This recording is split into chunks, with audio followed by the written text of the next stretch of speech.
আজকে মরলে কালকে 2 দিন পরের দিন কেউ কাঁদবে না।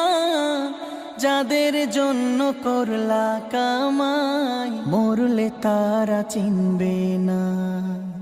আজকে মরলে কালকে 2 দিন পরের দিন কেউ কাঁদবে না।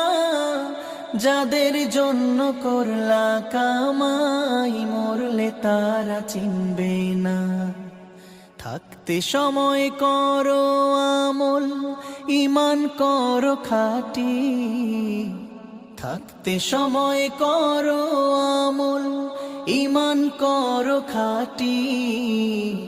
শেষ ঠিকানা তোমার আমার 3.5 হাত মাটি।